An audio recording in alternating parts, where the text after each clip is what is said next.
Iya, kayaknya kalau saya ngeliat wajahnya udah nggak sabar nih menanti para pembicaranya ya. Kalau gitu saya cek sekali lagi semangatnya. Apa kabar Anda hari ini? Iya, buktinya adalah dengan suaranya juga semakin besar ya. Nah, pembicara kita yang pertama adalah Mbak Mia Merien. Seperti saya bilang tadi, beliau sudah berpengalaman lebih dari 10 tahun sebagai seorang headhunter. Nah, tapi bagi yang laki-laki mungkin agak sedikit memupuskan niatnya karena beliau ternyata adalah seorang ibu dari satu orang anak ya, berarti sudah memiliki suami. Nah, beliau juga sejak tahun 2009 sudah mendirikan sebuah perusahaan rekrutmen. Jadi beliau juga sudah membuktikan diri bahwa beliau berpengalaman di dalam dunia rekrutmen dan juga beliau sudah menulis sebuah buku dengan judul Light Up Your Future Career. Nah, materi yang akan diberikan oleh Mbak Mia adalah mengenai Gen Y atau Young Generation. Tapi kira-kira seperti apa ya beliau ini? Untuk lebih mengenalnya, mari kita saksikan video berikut ini.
Assalamualaikum warahmatullahi wabarakatuh.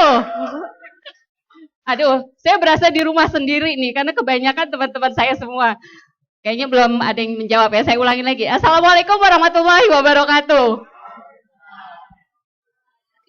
Terima kasih, selamat pagi, semangat pagi untuk Bapak Ibu semuanya. Nah, di sini saya mau absen dulu nih. Dari teman-teman yang paling jauh dulu, siapa nih yang datang paling jauh? Mas Jumadi ya, Mas Jumadi dari Kudus. Terus siapa lagi? Oh, dari Semarang. Oh, dari Surabaya. Wah, keren-keren. Terima kasih. Aduh, saya kayak judul sinetron nih, tersanjung sekali. Terima kasih sebelumnya untuk teman-teman yang sudah datang dari jauh. Sebelumnya juga saya terima kasih kepada Mas Yono yang telah mempersilahkan saya tampil pertama kali. Selanjutnya juga terima kasih kepada guru saya, Coach Indra, yang akhirnya saya memberanikan diri. Biasanya saya di belakang layar, sekarang akhirnya saya harus di depan layar gitu ya. Oke, di sini juga saya berterima kasih kepada sahabat saya nih, Mbak Baby Jim. Kita biasanya berdua berurusan dengan Gen Y, gennya berondong. Kita ibu-ibu ya berondong, terus juga ada Mbak Susi dari komunitas Indonesia Career Center. Jadi karena saya career konektor, kayaknya nggak seru kalau saya nggak buat komunitasnya. Setuju ya? Nah, Bapak Ibu tahu nggak sih ramalan cuaca hari ini apa ya kira-kira? Nggak ada yang tahu ya? Ini ramalan cuaca versi saya ya. Jadi hari ini kayaknya akan ada hujan kebahagiaan. Cuelah. Akan ada angin surta. Terus juga akan ada embun kedamaian. Yang paling penting adalah ada awan gembira gitu ya. Kayaknya kalau Gen Y biasanya kayak gitu, harus gembira. Oke, saya perkenalkan diri saya terlebih dahulu. Tadi udah sempat videonya. Saya perkenalkan, nama saya adalah Mia Merien. Ini sebenarnya namanya Mia Mariane gitu, tapi kadang-kadang Mia Marilah kemari gitu ya. Jadi dari saya SD sampai besar itu nggak pernah disebut nama Mia Merien, karena mama saya bilang, Mia namanya nggak boleh dipanggilnya sesuai dengan tulisan gitu ya. Oke, pengalaman saya adalah 10 tahun sebagai headhunter, tapi background pendidikan saya adalah sekretaris. Kenapa tiba-tiba sekretaris menjadi seorang headhunter gitu? Saya coba review dulu ya. Sekretaris tuh sebenarnya dulu saya pengennya punya suami langsung bos gitu ya. Jadi kayaknya sekretaris cepet gitu. Tapi ternyata nggak sukses juga. Jadi waktu saya sekretaris, saya waktu itu pernah menjadi salah satu owner perusahaan, ternyata seru juga. Yang menjalankan perusahaannya itu malah saya. Karena kan si bos biasanya cuma tanda tangan, ada masalah suruh sekretarisnya gitu ya. Terus bertemu relasinya suruh sekretarisnya. Wah, saya seneng banget gitu. Berarti ada kesempatan saya gimana belajar mendirikan perusahaan. Saya di perusahaan itu ada 4 tahun. Terus saya keluar, gimana menjalankan satu perusahaan. Selanjutnya saya menjadi sekretaris lagi di satu perusahaan. Itu perusahaan oil and gas. Saya kerjanya bisa sampai jam 2 pagi gitu ya. Karena kan kalau bicara project cukup banyak pekerjaannya. Di situ seru lagi. Bos saya itu kuliah S2 psikologi di UI. Dari pertama masuk sampai tesis itu semua saya ngerjain.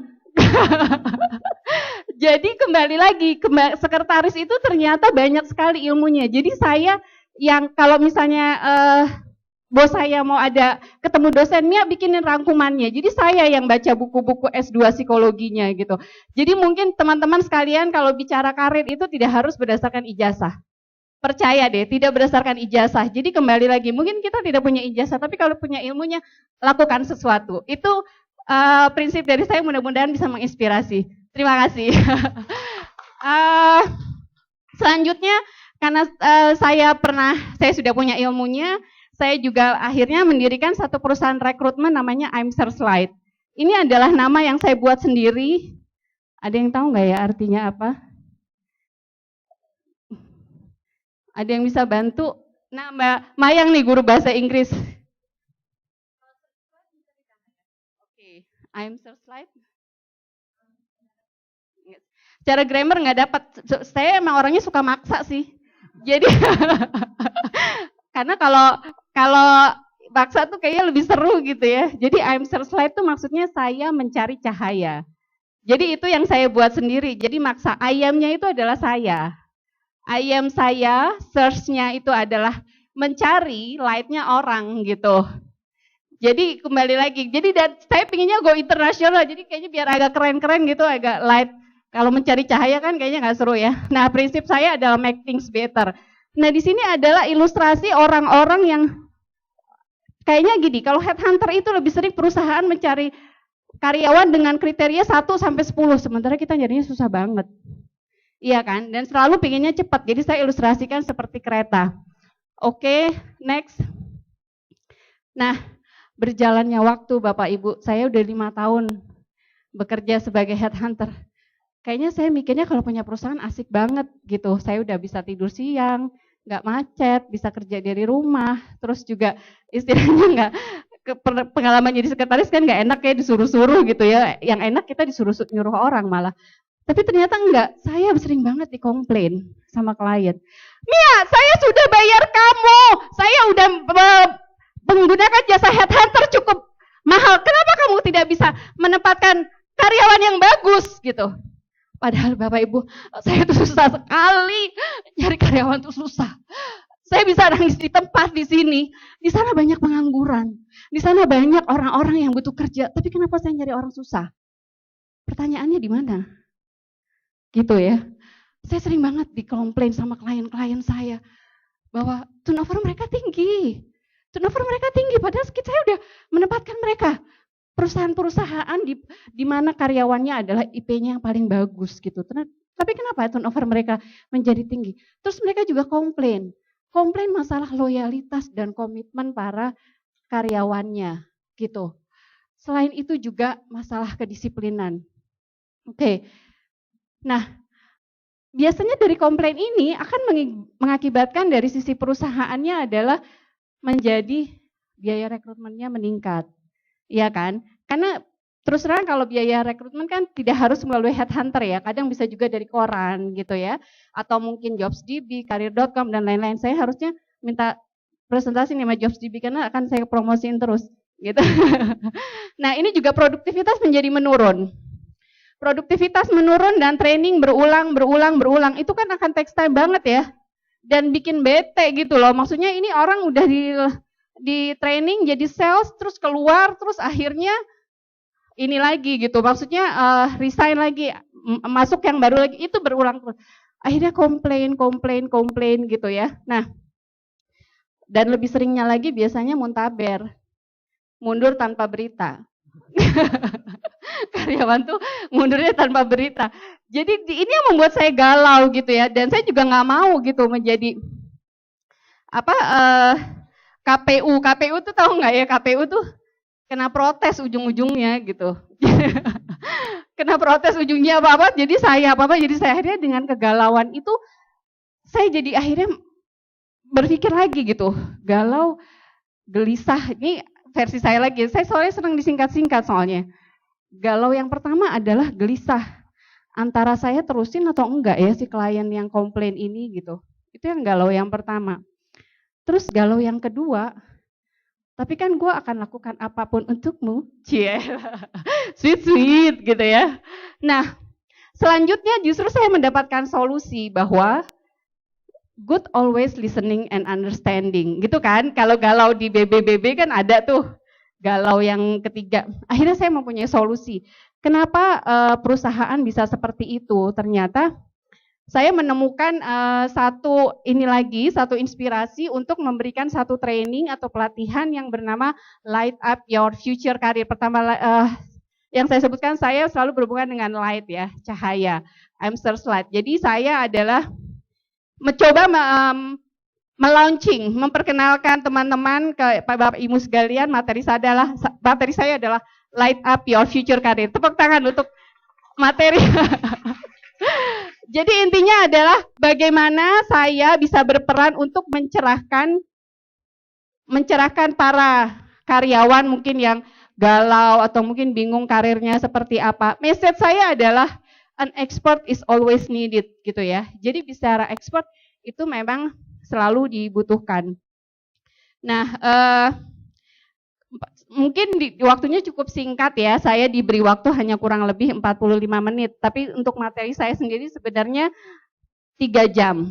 Dan materi saya nih Manohara. Apalagi gitu ya. Jadi materi saya udah saya sering lakukan ke para karyawan Manohara tuh intinya, mau ikut seminar gue nggak Manohara nih, makan, nongkrong, dan hura-hura. Gitu. Intinya sama seperti di sini, kita makan coffee break gitu kan, nongkrongnya di sini pakai bangku, hura-huranya tadi ada hura-hura kan, ada musik dan lain-lain, tapi intinya daripada karyawan kesannya jadi seru gitu ya. Oke, next. Nah, di sini adalah Generation Y. Ada yang tahu nggak Generation Y apa? Generasi yang lahir sekitar tahun 80-an. Y apa? Generasi muda ya. Di sini generasi Y siapa nih? Oh. Ini generasi Y versi Bung Karno, versi Bung generation ya ini. Jadi memang benar kata Mbak yang baju kuning. Terima kasih, tepuk tangan dong untuk Mbak yang baju kuning. Namanya siapa Mbak? Mbak Mumun ya. Terima kasih udah datang ya Mbak Mumun dan sudah menjawab. Iya, jadi Generation Y ini adalah generasi yang mungkin sekarang startingnya umur dari 20 sampai 30 tahun. Dan itu sebenarnya kalau di dunia kerja adalah mereka yang paling banyak dibutuhkan perusahaan. Pada dasarnya Gen Y ini keren-keren semua karena informasi sudah dengan gampangnya kan. Google ada, apapun yang mereka mau itu sudah terfasilitasi. Tapi sayangnya menjadi expert itu sedikit sekali gitu. Mereka lebih fokus update status, kalaupun baca ya baca Twitter orang lain gitu kan. Jadi tidak pernah coba menjadikan mereka sebagai expert di bidangnya. Makanya saya suka dibilang, pokoknya kalau deketnya selalu ada berondong gitu. Karena memang akhirnya saya lebih sering berinteraksi dengan mereka gitu ya, berinteraksi dengan para Gen Y karena saya mau tahu, karena ini adalah sumber masalah. Sebenarnya nggak sumber masalah ya, sebagian masalah perusahaan adalah berasal dari mereka gitu. Saya pernah punya satu kasus, itu karyawan yang saya tempatin keluar gara-gara apa Bapak Ibu? Gara-gara nggak ada internet. Itu kan kayaknya naas banget, tapi itulah yang terjadi gitu, bahwa Gen Y itu power hungry. Jadi benar-benar lapar artinya tuh dengan apa yang namanya teknologi. Makanya sebenarnya kita juga Gen Y ya, nggak bisa ngeliat colokan dikit. bawaannya mau nyolok aja gitu. Oke, next. Nah, di sini saya akan memberikan ini 3 ways to light your future career. Tapi di sini mungkin karena Bapak Ibu bukan Gen Y, jadi saya hanya brief aja sedikit bahwa nantinya saya akan merumuskan ada ada 3 prinsip yang harus dipunyai oleh para si Gen Y ini gitu. Prinsipnya adalah berhubungan dengan mindset dan juga karakter. Dan itu memang selalu beriringan. Oke, next. Nah, di sini rumus yang saya buat ini tidak di copy paste. Jadi saya benar-benar berdasarkan pengamatan saya dengan si para berondong-berondong ini gitu ya. Jadi saya kelihatan muda terus soalnya temennya anak-anak berondong. Jadi enggak ini ya, kalau di sini kan Pak sudah meninggalkan dunia hitam semua nih. Rambutnya udah pada putih gitu. Ya, jadi ini adalah rumus saya, 3G. 3G itu lebih ke mindset. Dan 3C. 3C ini adalah lebih ke karakter. Dan kalau digabungkan antara 3G dan 3C, mereka akan menjadi expert. Tepuk tangan ya untuk mereka yang akan nantinya menjadi expert. Nah, rumusnya seperti apa? Kayaknya harus undang saya dulu deh. Karena di sini kan cuma 45 menit ya, jadi saya hanya previewnya aja. Oke, nah nggak seru Mbak, nanti aja saya undang di training saya berikutnya ya. Oke, saya akan memutarkan satu film yang mungkin akan menjadi referensi untuk Bapak Ibu semuanya. Silakan menyaksikan. Doktrin KDRI Episode Cari lentera jiwamu. Ya, ada perlu apa? Mau kerja. Saya sih mau sekedar ikut-ikutan jadi PNS.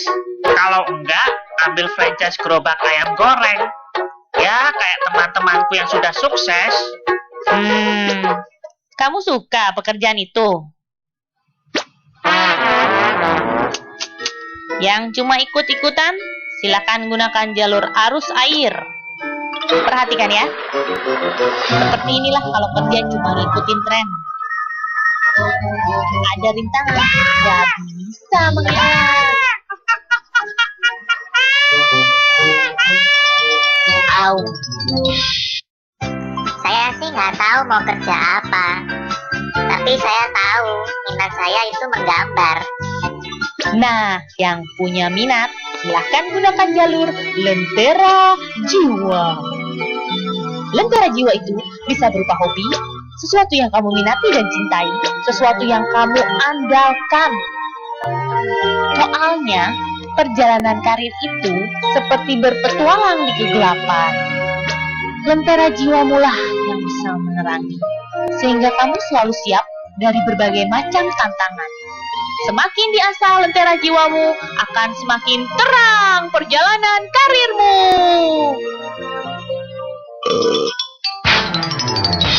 Ya, itulah. Sebelumnya tepuk tangan dulu dong sama untuk Mas Wira. Ini asisten saya yang mempersiapkan semuanya, termasuk video ini. Ini kan videonya Gen Y banget ya. Jadi untuk mencari kerja itu kita nggak bisa yang namanya let it flow. Istilahnya sebagai batu loncatan atau selamat datang Bunda Nuni, teman saya di Go Langsing. Jadi kalau yang mau melangsing bisa ke Bunda Nuni.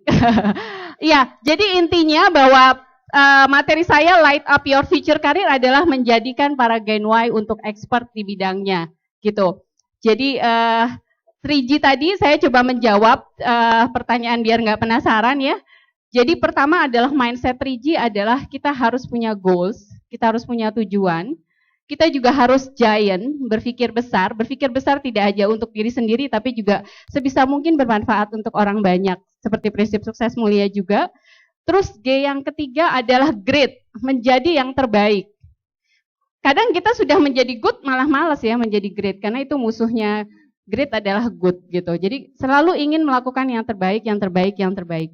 Nah, bicara karakter, saya merumuskan ada 3C. 3C pertama adalah kompetensi, itu yang pertama. Yang kedua adalah konsistensi. Yang ketiga, bicara confident. Nah, biasanya para Gen Y ini melamar pertama confident-nya dulu. Dia kemana-mana bawa ijazah, Bu, saya mau melamar. Pas ditanya kompetensinya apa? Nggak tahu, Bu. Gitu. Jadi kendalanya seperti itu. Jadi kalau misalnya bicara masuk di dunia karir, pertama kali apa kompetensi kita yang akan kita jual ke perusahaan? Apa kompetensi dan konsistensi kita yang kita apply untuk menjadi karir masa depan kita, seperti itu. Dan konsistensi juga kayak orang naik sepeda ya. Jadi kalau misalnya kita nggak mengayuh terus, sepedanya akan jatuh gitu, dan kita tidak mencapai ketujuan yang dituju gitu, seperti itu. Jadi demikian penjelasan singkat dari saya mengenai materi Light Up Your Future Career. Mudah-mudahan bermanfaat untuk Bapak Ibu. Seandainya punya referensi ingin membangun karakter mereka, bisa undang saya di di Mia Marian 28 dan di PIN BB serta nomor handphone saya. Salam STMJ. Semakin jauh, mudah-mudahan terkenang terus gitu. Terima kasih. Wassalamualaikum warahmatullahi wabarakatuh. Pada kesempatan kali ini saya akan mengundang 3 pembicara, tapi sebelumnya saya akan mengingatkan kembali kepada Bapak dan Ibu sekalian, kalau misalnya ada keluarga di luar sana, teman di luar sana yang tidak sempat hadir di sini, acara kita hari ini disiarkan langsung di www.suksesmulia.tv. Jadi kalau ada yang mau melihat dari TV-nya, langsung live streaming, bisa di www.suksesmulia.tv. Nah, untuk itu langsung saja saya undang 3 orang pembicara kita tadi, kepada Mbak Mia, kepada Mbak Zakia dan juga Ibu Kastini untuk maju ke depan. Tepuk tangan dong untuk 3 orang pembicara kita. Silakan Mbak Mia, Bu Kastini dan juga Mbak Zakia untuk duduk di depan. Nah, oke, luar biasa sekali. Oh, cantik-cantik sekali 3 orang pembicara kita. Silakan duduknya di mana? Oke ya, kalau kita lihat tadi ada 3 orang pembicara. Yang pertama adalah Mbak Mia mengenai Gen Y, mengenai Young Generation, mengenai generasi muda. Lalu pembicara kedua kita Mbak Zakia mengenai Inspiring Moms. Dan yang terakhir Cantik Mulia oleh Ibu Kastini. Nah, saya ingin membuka pertanyaan dulu, lain pertanyaan yang pertama. Kira-kira siapa yang ingin bertanya terlebih dahulu? Silakan. Oh, wah. Tepuk tangan dulu dong untuk ibu-ibu ini ya. Boleh mic-nya dari ibu yang sebelah sini dulu. Dengan ibu siapa? Boleh? Mbak Novi mic-nya. Assalamualaikum warahmatullahi wabarakatuh. Waalaikumsalam warahmatullahi wabarakatuh. Dengan ibu siapa? Saya Bu Lilis Mulyawati. Lilis Mulyawati. Ingin bertanya dengan siapa? Pamulang. Kalau bertanya boleh ke tiga-tiganya. Oh, boleh sekali, luar biasa ya, paket hematnya. Iya, saya yang pertama mau bertanya kepada Bunda Mia. Mia. Mbak ya. Mia. Oh iya. Iya. Oh gitu ya, Pak. Maaf ya. Saya pinginnya dipanggilnya Mia terus sih sebenarnya, walaupun udah punya anak 1. Iya, Mia saja deh, iya. Saya kan anak saya pertama itu sudah usia 16 tahun dan dia memiliki satu keahlian yang memang tidak dimiliki oleh anak-anak lain, dan sekarang ini sedang naik daun ya, animasi, menggambar animasi. Nah, pada saatnya nanti dia akan memasuki dunia kuliah, apa yang harus saya lakukan? Seandainya dia tidak menginginkan kuliah dan kuliahnya itu yang memang jurusannya seperti yang dia mau, sementara kita sebagai orang tua maunya anak itu memiliki pekerjaan yang memang menjanjikan gitu ya, kantoran atau itu memang seperti itu kan orang tua maunya. Nah, sementara kalau kita memaksakan kehendak kepada anak kan tidak mungkin. Bagaimana sebaiknya saya sebagai ibu, karena anak saya juga itu memang perempuan, pendekatannya seperti apa supaya pada saat menapaki karirnya dia itu sesuai dengan minat dan hobi yang dia miliki. Ya, untuk Mbak Zakia, saya kalau Mbak itu manggilnya kayaknya ke Mbak itu gitu ya, jadinya enaknya Bunda aja ya. Iya, kepada Bunda Zakia. Iya. Kalau yang orang tuanya sudah terlanjur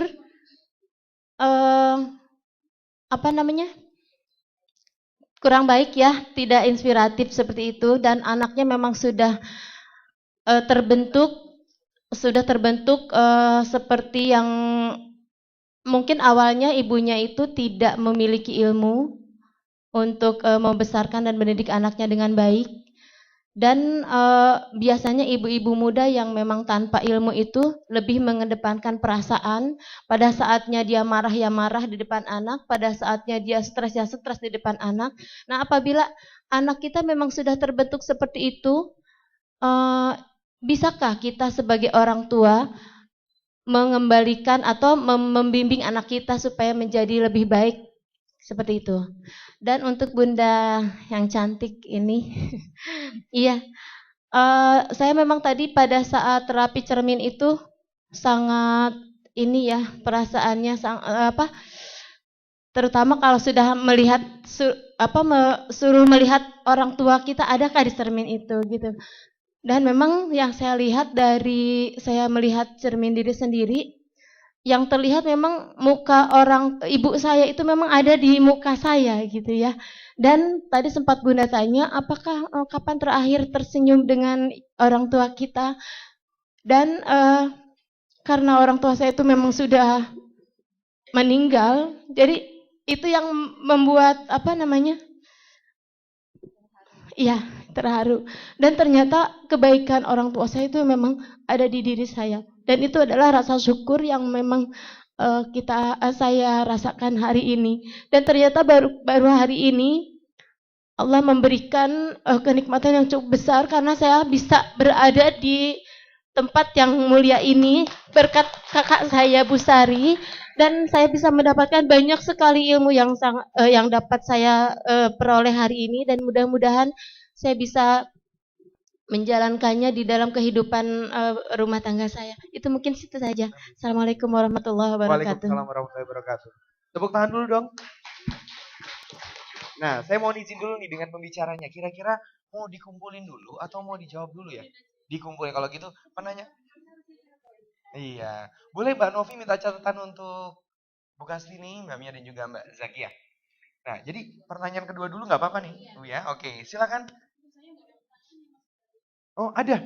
Dengan Ibu yang terakhir tadi. Oh, pernyataan aja ya, berarti ya, pernyataan saja, testimoni saja. Boleh. Ada kartu pos di sana, Mbak?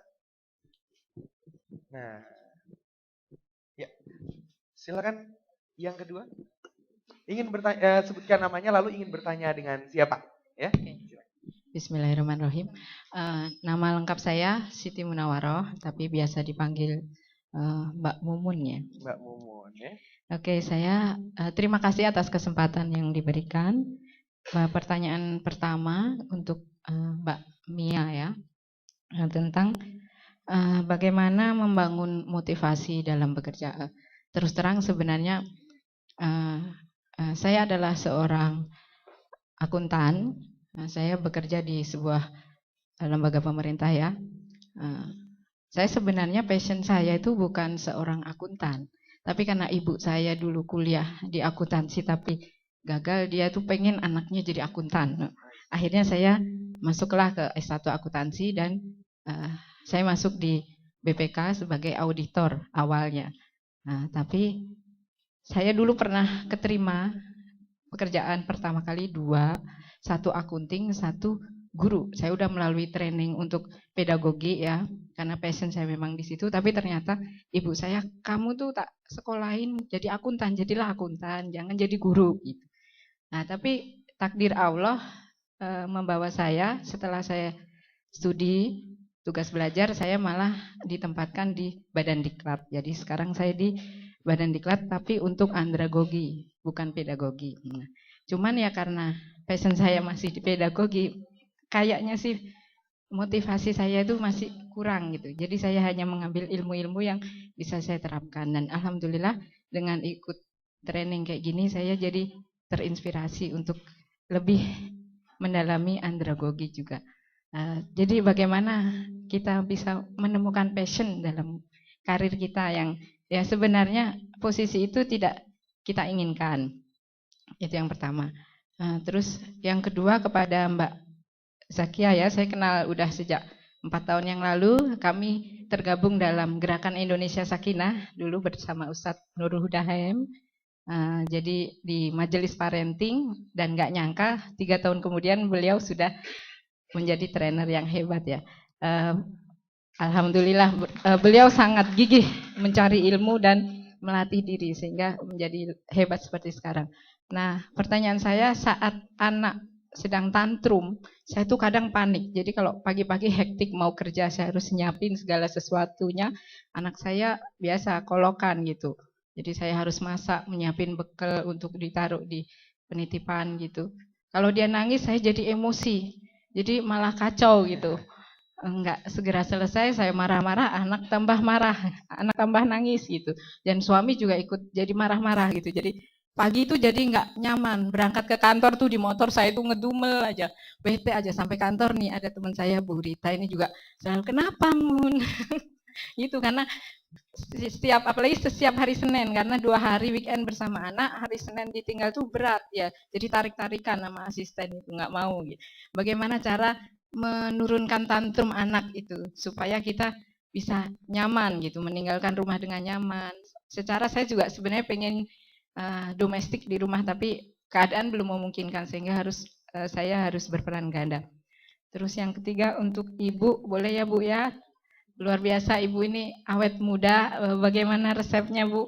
Karena saya menjelang 40 tahun ini ada semacam nightmare ya, katanya kalau udah 40 tuh ya apanya lah berkerut, susah halus segala rupa.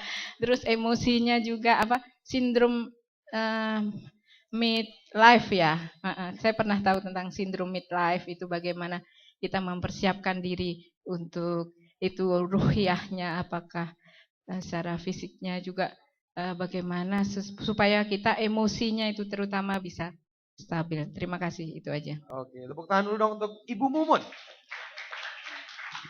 Iya, dua dulu saja sepertinya Ibu ya, dan silakan untuk dijawab dulu dari Ibu siapa dulu, dari Mbak Zak ya, Mbaknya atau dari Bu Kastin dulu? Oke, Assalamualaikum warahmatullahi wabarakatuh. Saya melihat ada Andi Lau dengan dua versi ya. Andi Lau tuh antara dilema dan galau.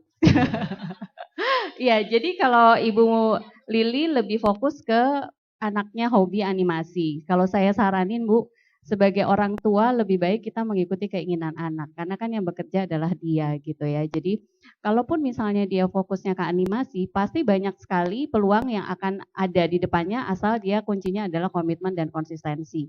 Jadi istilahnya kalau anak juga biasanya tuh berubah-berubah. Sekarang misalnya konsisten di animasi, tiba-tiba kayaknya seru deh kalau misalnya fokus ke desainer. Nah, dari kitanya menggali orang tua sebenarnya hanya sebagai fasilitator aja gitu. Tapi bukan langsung mendoktrin dia harus jadi apa gitu. Terus saya juga perlu garis bawahi, namanya berkarir itu tidak harus di kantor gitu ya. Sekarang banyak sekali kesempatan bisa dari sisi industri kreatif gitu. Industri kreatif justru jauh lebih menghasilkan ya dibandingin kita ada absennya gitu. Jadi saya di sini tidak membahas secara umum harus kuliah terus ujung-ujungnya harus bekerja jadi PNS dan lain-lain. Itu sekarang Gen Y itu udah berubah karena ini kan bicara Gen Y ya Bu ya, 16 tahun itu biasanya mereka fokusnya lebih ke passionnya dia gitu, lebih bisa berkreasi di hobinya dia, minatnya dia gitu. Oke, terus juga mudah-mudahan membantu ya Ibu Lili untuk detailnya mungkin bisa setelah acara ini. Karena di sini saya berbicara sebagai praktisi karena background saya bukan psikologi tapi saya pengalaman di HRD jadi pengalaman di lapangan seperti itu. Pengalaman di lapangan justru banyak anak-anak yang berkarir tapi sebenarnya pendidikannya tidak mereka sukai. Karena kenapa? Karena mereka membahagiakan orang tuanya gitu. Jadi istilahnya pada saat mereka menjadi karyawan, itu yang menjadi karyawan hanya sekedar asal bapak senang aja gitu. Seperti itu, jadi nggak maksimal di situ. Oke, itu aja Bu Lili, mudah-mudahan bisa membantu. Kalau yang saya bilang, kalau misalnya ada yang kurang kita bisa discuss lagi. Nah kalau mengenai Ibu Mumun nih, mengenai passionnya sebenarnya nggak sesuai dengan pekerjaannya sekarang ya. Seringkali harapan dan kenyataan tidak sama. Sama seperti di sini ada suami saya hadir. Saya yakin saya bukan istri idamannya dia karena saya nggak bisa masak dan saya hiperaktif stadium 4 gitu ya. Saya juga sama. Dia mungkin suami saya pinginnya istrinya kayak Raisa. Saya pingin suaminya kayak Teguh Wisnu gitu ya. Tapi ternyata kita sudah dijodohkan gitu. Tapi ya kembali lagi. Seperti pekerjaan juga seperti itu Bu. Pekerjaan mungkin SD, SMP, SMA kita pinginnya misalnya mau jadi sekretaris gitu atau mau jadi accounting manager. Tapi rezekinya Allah ternyata beda. Ternyata kita di call center misalnya. Ternyata kita di PNS gitu. Nah di situ justru menurut saya ibu harus menciptakan passion baru. Passion baru jadi passion yang dari awal kita ada itu bisa aja dikerjakan. Tapi kita juga harus melihat kenyataan yang ada saat ini. Allah memberikan rezeki bahwa kita ada satu pekerjaan yang kita tidak pernah pikirkan sebelumnya, gitu. Cara meningkatkan passion seperti apa? Misalnya, buat sensasi-sensasi gitu, Bu. Jadi misalnya gini ya, saya pernah waktu itu punya satu bosnya tuh galak banget. Tapi saya merasa bahwa saya harus lama di perusahaan ini gitu. Jadi dia kalau marah itu Bu, kalau marah tuh selalu kebun binatang yang keluar. Marah ke sekretarisnya, tapi saya seru, saya dalam hati sama-sama Pak gitu ya. Misalnya, Mia dasar kamu kebun binatang lah, kucing lah, kuda lah gitu ya. Tapi saya merasa sama-sama Pak, sama-sama. Jadi dibuat happy, dibuat sensasi-sensasi baru dengan pekerjaannya. Misalnya, wah besok pagi ini saya mau kerja nih sebagai call center, saya akan dapat 1 miliar. Hal-hal kayak gitu biasanya semakin lama semakin terasah Bu, gitu ya. Terus juga cinta, kita harus menimbulkan cinta sama kayak tadi saya sama suami saya menikah 3 bulan nggak pakai pacaran. Saya buru-buru mau minta nikahin sebelum suami saya tahu saya sebenarnya siapa. Itu Bu. Jadi kalau kita udah bicara cinta, apapun pekerjaan kita itu semuanya sudah selesai. Jadi Ibu tidak membandingkan antara passion yang sekarang dengan pekerjaan yang sekarang dengan passion yang lama. Kalau yang sekarang Ibu mungkin cintanya hanya gajiannya doang setiap bulan gitu, tapi sebenarnya Ibu lebih fokus ke masalah-masalah yang ada dan itu sebenarnya akan membebani kita. Jadi sekarang kalau saya ini sebenarnya hal-hal pekerjaan saya sehari-hari di saat saya sudah, asal Ibu tahu ya, saya punya satu direktur gajinya 50 juta, dia sampai bilang, Mia saya nggak sesuai nih pekerjaannya, padahal 50 juta loh Bu. 50 juta itu banyak, tapi dia sampai bilang, ini bukan passion saya gitu, passionnya dia sebenarnya mau jadi trainer katanya. Saya bilang, loh Bapak kenapa tidak mencintai yang sudah digariskan sama Allah ya ujung-ujungnya. Karena kita sebenarnya bicara passion yaitu bicara motivasi, tapi ini saya bicara kenyataan. Nah biasanya seperti itu, kalau misalnya saya selalu konseling ke karyawan yang sudah bekerja di satu perusahaan, bicara passion oke, bicara passion lama, tapi kita juga harus mencintai pekerjaan kita yang sekarang. Misalnya Ibu Mumun di PNS pasti banyak Bu, sensasi-sensasi atau passion yang akhirnya Ibu benar-benar mencintai pekerjaan yang sekarang dan Ibu tidak membandingkan dengan hobi, minat, itu ini aja Bu. Kalau mau triknya ada lagi. Nanti setelah acara ini nanti aku diskusi banyak. Itu aja, mungkin selanjutnya Nini silakan menjawab. Oke, saya dulu. Terima kasih.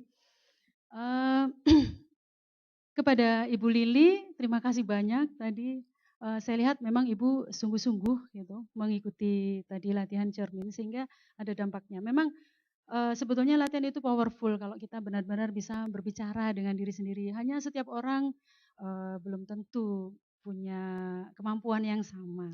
Ya. Oke, terima kasih Bu Lili. Kemudian berikutnya kepada Ibu Mumun, tadi juga bertanya tentang sindrom midlife gitu ya. Sebetulnya ini jawabannya ada di rahasia 6P. Apa tadi Bu?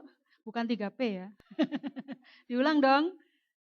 Pikiran positif, perasaan positif, dan perilaku positif. Pikiran dan perasaan ini bolak-balik ya. Kadang kalau kita pikirannya lagi positif, perasaannya juga akan positif. Atau ketika perasaan kita positif, pikiran kita juga menjadi positif. Tapi siapa dulu sumbernya nih? Gitu. Siapa dulu sumbernya? Kita mesti harus mampu mendeteksi. Gitu ya. Nah, untuk sindrom midlife ini kalau secara medis kan memang ada teorinya gitu ya. Karena manusia wanita terutama itu hormonalnya itu memang ada ininya ya, ada semacam punya karakteristik tersendiri di usia sekian, tuh hormonnya ini yang berperan di usia sekian. Kalau waktunya remaja hormon apa gitu ya. Kalau waktunya sudah jadi ibu-ibu hormon apa yang dominan. Setelah umur 40 tuh hormon apa yang berperan. Setelah menopause hormon apa, itu semua ada siklusnya. Nah, cuman yang perlu kita pegang adalah kalau kita berpikiran bahwa biasanya kalau umur sekian nih biasanya begini gitu. Itu pikiran apa tuh? Positif atau negatif? Negatif. Kita ubah dong jadi positif. Iya, aku tahu ilmunya memang begitu. Nah, kita boleh nggak mengatakan begitu? Boleh dong, ilmunya memang begitu. Tapi aku bisa kok mengatasi ini. ini pikirannya yang dari negatif diubah menjadi positif. Ketika pikiran berubah positif, Saya concern sekali masalah di lapangan. Dan perlu diketahui juga di Thailand itu ada satu universitas yang mereka mempunyai fakultas khusus bahasa Indonesia dan magangnya di Indonesia gitu. Jadi saya sempat ditelepon sama Universitas Thailand, saya mau magang dong di Indonesia tanpa dibayar gitu. Jadi kita ini secara tidak langsung untuk industri negara lain adalah sangat menguntungkan karena negara kita potensinya banyak, tapi secara SDM kita belum siap. Kita belum siap gitu. Makanya kenapa sering sekali kita ngelihat supirnya orang bule gitu. Kenapa nggak dibalik? Gitu loh. Jadi memang di sini saya selalu mengencourage untuk anak-anak muda Gen Y khususnya mungkin kayak anaknya Ibu Lili dari 16 tahun, fokusin sekarang mau jadi apa? Gitu. Fokus di satu bidang dan success will follow gitu. Expert selalu dibutuhkan. Dan generation Y itu adalah generation dreamer. Apa-apa mau. Gue mau jadi A. Pada saat misalnya udah bekerja sebagai accounting, tiba-tiba temennya programmer, kayaknya seru deh. Gue juga bisa tuh nge-tweet, gue juga bisa Facebook, akhirnya keluar. Gitu. Jadi sekarang ini bukan istilahnya tuh kita generalis ya, kita jadi lebih fokusnya tuh lebih ke satu bidang dan kembangkan sampai yang terbaik. Kayak misalnya saya sendiri sebenarnya orangnya juga mencela-mencela ikut sana, ikut sini, tapi saya fokusnya adalah ke career connector. Saya fokusnya adalah gimana caranya saya bisa menghubungkan banyak orang. Itu, jadi message saya memang kenapa harus jadi expert, karena banyak sekali hal yang terkait. Kalau memang kita hanya sekedar mau jadi follower, oke. Tapi Anda bisa lihat 10 tahun mendatang Anda tidak akan jadi siapa-siapa. Tapi kalau misalnya Anda sudah fokus satu bidang pada saat ini, mungkin 10 atau 20 tahun yang lalu Anda akan selalu dicari. Itu aja, terima kasih. Oke, tepuk tangan dulu dong untuk ketiga pembicara kita. Luar biasa sekali ya jawabannya. Ya, demikian penampilan ketiga pembicara kita pada siang hari ini. Nah, untuk menutup acara kita pada siang hari ini akan ada apresiasi yang akan diberikan kepada ketiga orang pembicara yang luar biasa ini. Untuk itu, saya mengundang Pak Indrawan Nugroho selaku founder Kubik dan juga mentor Tempa untuk memberikan pengantar apresiasi kepada ketiga orang pembicara kita. Silakan berdiri kepada ketiga orang pembicara kita. Terima kasih Mas Yono, kasih tepuk tangan sekali lagi yang paling meriah untuk 3 bidadari kita. Trainer yang sudah menginspirasi kita sampai siang hari ini. Dan kalau diminta untuk memberikan kata apresiasi, rasanya nggak ada satu kalimat pun yang bisa mewakili bagaimana saya merasa sangat bangga melihat teman-teman semuanya 3 orang bidadari kita ini, istri dan juga ibu yang terbaik yang saya yakini untuk orang-orang tercintanya bisa hadir di sini dan memberikan inspirasi, memberikan pencerahan bagi kita semua yang ada di sini. Saya ingin sedikit nanti memberikan satu kalimat saja bagaimana kesan saya terhadap masing-masing dari kawan-kawan yang ada di sini dan kemudian akan mengundang orang-orang tercinta terkasih bagi 3 bidadari ini juga untuk nanti bisa menemani saya dan menyampaikan sepatah dua patah kata tentang mereka. Saya ingin mulai dari yang tampil pertama dulu, Mbak Mia. Ya, saya kenal Mbak Mia sebagai perempuan yang selalu ada di mana-mana. Jadi kalau misalnya teman-teman nih trainer, fasilitator, semua teman kita, gue main ke sini ada dia, gue main ke sini ada dia. Betul ya? Betul banget. Dan beredar banget lah gitu ya. Dan ada satu hal positif dari beredarnya Mbak Mia adalah Mbak Mia kenal banyak orang, berkawan dengan banyak orang, belajar dari banyak orang, bergaul dari banyak orang, dan kekayaan hasanah pengetahuan, pengalaman, dan ilmu itu beliau rangkum dalam satu modul pelatihan selama 3 jam yang sebagian kecilnya sudah kita nikmati di sini. Dan saya berani mengatakan bahwa kita beruntung mengenal dia dan belajar banyak dari dia. Betul nggak nih? Tepuk tangan yang meriah sekali lagi untuk Mbak Mia. Dan hadir di sini orang yang paling dicintai oleh Mbak Mia, orang yang paling berharga dalam hidupnya. Dan saya ingin mengundang Pak Krisna untuk bisa maju ke sini, suami dari Mbak Mia.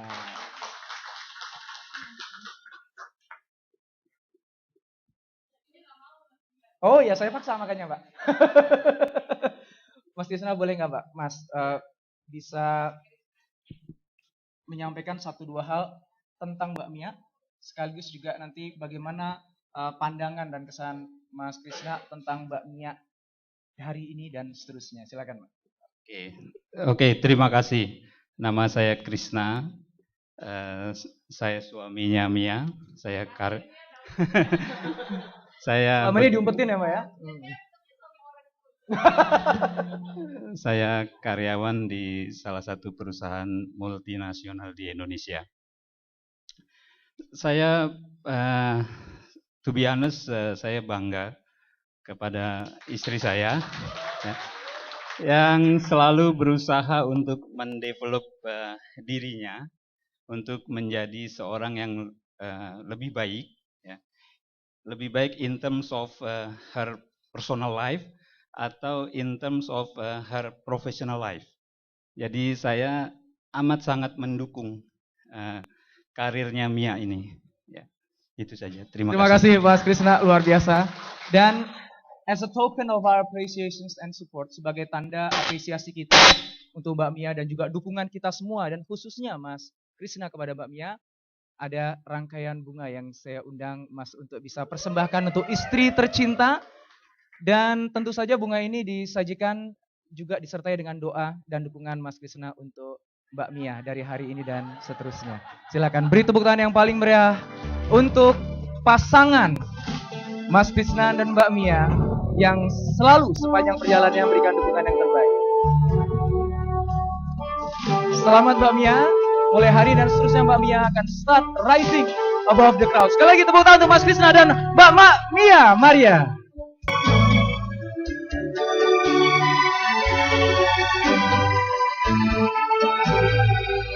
Saya mewakili semua teman-teman alumni, menti dari Tempa dan juga komunitas Akademi Trainer dan komunitas Sukses Mulia mengucapkan selamat atas hari ini. Perjuangan teman-teman semuanya baru dimulai. Dan dengan doa kami dan dukungan kami, insya Allah teman-teman akan terus rise above the crowd. Tepuk tangan yang paling meriah untuk mereka semua.